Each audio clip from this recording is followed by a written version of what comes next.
problem that I have, I think the police did what they were supposed to do. They came in, they came through the door, they arrested him, he's bonded out since. The problem that I have is that there's this thing that we're dealing with right now that's called mental issue. Of Jake Paul and Ryan Garcia fighting on Netflix to replace Gervonta Davis. Jake Paul, if you guys haven't seen Gervonta Davis in another sexual assault allegation, lawsuits incoming, potentially criminal charges levied. We don't know yet, but we know that fight is up in the air, and I think that fight's not going to happen. It already happened. You knew it happened, and you made the fight anyway. So now, based on something you already knew happened, now you're just saying, oh, no, because this happened, we're not going to do the fight. But you knew already in the first place. Yeah, the history was already there. Yeah. Right, yeah. And for this particular situation, by the way, mind you, the girl now is coming with a civil suit. Yes. She probably saw that he signed the Jake Paul fight. Shannon Sharpe didn't mince words after Gervonta Davis's arrest. He spoke passionately, stressing that the true victim of the situation deserves proper care and counseling. Sharpe emphasized that dismissing the incident as just a mental health issue completely overlooks the harm done to others. He demanded genuine accountability, not just sympathy, making it clear that the consequences of such actions are far-reaching. In his view, Tank has single-handedly wrecked his career through this unfortunate episode. Protector is the abuser. You lose a sense of protection of what you think a protector should do, because you're supposed to protect me from this. If someone is trying to do this to me, you're supposed to jump in and be my superhero. You're not supposed to commit this. Jake Paul unleashed his anger on X after hearing about Gervonta Davis's latest legal mess. His post reflected deep frustration and disappointment, calling out what he described as a long trail of reckless, unprofessional conduct from Davis. Jake wrote, "Gervonta Davis is a walking disaster, a nightmare to work with. From his erratic demands and showing up hours late to shoots, to countless arrests and disturbing accusations, it's beyond unacceptable. Supporting him means endorsing one of the worst acts a man can commit. I refuse to give this abuser a platform to gain fans or money." He added, "My company stands for women. I deeply apologize to everyone affected, especially my MVP team, the undercard fighters, and everyone who sacrificed time with their families for this fool to lose control again. It's terrifying how men like him climb to the top of sports and culture." Jake's fiery post went viral, sparking widespread debate among fans and analysts about both his comments and his decision to back out of the fight. With Gervonta's legal issues derailing their bout, Jake began searching for a new opponent to keep the Netflix event alive. Reports suggest his team even considered former UFC champion Francis Ngannou. However, Ngannou swiftly dismissed the idea, calling it disrespectful to his career. He stated he's focused on elite boxing challenges and not on showy entertainment fights, shutting down all speculation immediately. To Davis, we had to go right to the source. What can you tell us? Is there any possibility that Francis Ngannou will step in for Gervonta Davis and fight Jake Paul? No, there's no such a thing happening. Basically, like, how can they go from like Gervonta Davis to Francis Ngannou? Like, I mean, Gervonta Davis is a fantastic boxer, but and is a one-shot knockout artist, but come on, like the way different and everything, it makes no sense. You know, the Gervonta Davis, you say, okay, the size different can level up, but at this point, for me to... Francis Ngannou publicly rejected the rumors linking him to Jake Paul, declaring that he would never take part in a match that feels like a publicity stunt. Having faced world-class fighters like Tyson Fury, Ngannou said a bout with a YouTuber-turned-boxer would cheapen his credibility. His firm response came right after whispers from Jake's camp hinted at talks, and Ngannou directly addressed them, stating that real fighters must respect the art of combat rather than turning it into clickbait. His straightforward rejection displayed both integrity and confidence, and fans praised his honesty, agreeing that a matchup between him and Jake Paul made neither competitive nor financial sense. And say, yeah, Jake Paul, you know, he's fighting. And I'm like, no, bro, come on, don't disrespect me like that. And then they even say like they even come out after and say, and what if the number are good? He send out some number. I'm like, it's not about the number. If it was about the number, we could have started talk. I would have tell you, I'm not just interested. It make no sense for me. It's not my what I'm looking at right now.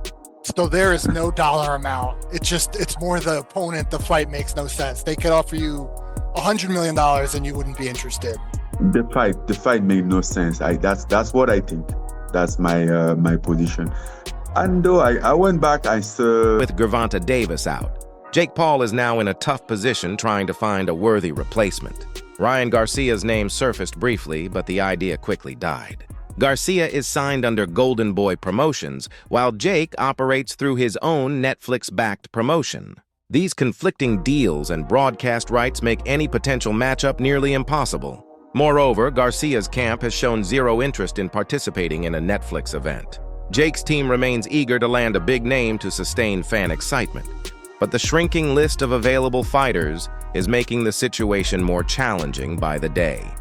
That is the route they're going, then it kind of dissuades what I thought may happen, which was this rumor of Jake Paul and Ryan Garcia fighting on Netflix to replace Gervonta Davis. Jake Paul, if you guys haven't seen, Gervonta Davis in another sexual assault allegation, lawsuits incoming, potentially criminal charges levied. We don't know yet, but we know that fight is up in the air, and I think that fight's not going to happen, and they're going to either have to move the fight back or they're going to have to look to a replacement or both. I don't know. And the rumor was one of the replacements was talked about and even offered to Ryan Garcia. Well, here is Ryan Garcia's promoter, Oscar De La Hoya, speaking on that rumor and what's next for Ryan. It's happy Saturday, so I wake up to calls from reporters asking me about Jake Paul and Ryan Garcia. Let me just tell you why this fight is not gonna happen. Ryan Garcia fights for DAZN, and Jake Paul fights on Netflix. I mean, that's pretty much the bottom line. Golden Boy has a contract with DAZN. Ryan Garcia has a contract with Golden Boy. And that's just the way it is. I mean, this is business. You know, Ryan Garcia's probably going to rant saying, oh, you're keeping me from making money and this and that and fighting. No, you have to go by the law, by the rules. You have a contract with DAZN. You have a contract with Golden Boy. It just doesn't happen that way. So anyway, until next time, we'll see you Saturday for Virgil Ortiz. But again, Ryan Garcia's next fight will be announced by me, who he's fighting, and when he's fighting next. See you guys. It always seems like when Oscar decides to address something with Ryan Garcia, that he's not only addressing us, the people, that he's addressing Ryan Garcia. He's like, through us, telling Ryan, no, you're not fighting Jake Paul, no matter how much you want to fight. That's what it seems like, is like, no matter how much you want to fight Jake Paul, you're not fighting it. I don't even think that was meant for us. I think that was him telling Ryan. And you even hear it there. He's like, oh, Ryan's going to say, I'm keeping him from making money or whatever. But in this case, Oscar is right. If Ryan is signed to Golden Boy and Golden Boy is exclusively signed to DAZN for, fight rights, then Ryan has to fight on DAZN. I think that's pretty reasonable for Oscar. I didn't know that Golden Boy was exclusive to DAZN. I didn't know that was a thing. But if that is The Ariel Helwani Show. Analysts broke down how Gervonta Davis's latest lawsuit has left a deep scar on both his career and public image. Coming just 2 months after a previous case, the new charges make it clear that his legal chaos isn't ending anytime soon. Ariel Helwani and his panel described these repeated controversies as a toxic pattern affecting not only Davis's career but also his personal relationships. They noted that his much-hyped Netflix fight with Jake Paul now hangs by a thread, as the streaming giant reportedly doesn't want its first major boxing event tied to someone entangled in multiple legal scandals. Now, Jake Paul is racing against time to find a replacement before the entire event collapses. Aggravated battery, false imprisonment, kidnapping, and intentional infliction of emotional distress. Lawsuit comes 2 months after Davis's previous domestic violence case was dropped by a different ex-girlfriend and the mother of 2 of the boxer's 3 children. I just think MVP is in the business of being the home of women, right? At this point, that's a huge part of their identity. What is their identity? It's Jake Paul and women's boxing. That's their identity right now. And they've done a phenomenal job for the women. And so how would these allegations lingering and now coming to light 2 weeks before, how can you go through with it? And it sounds like they feel the same way.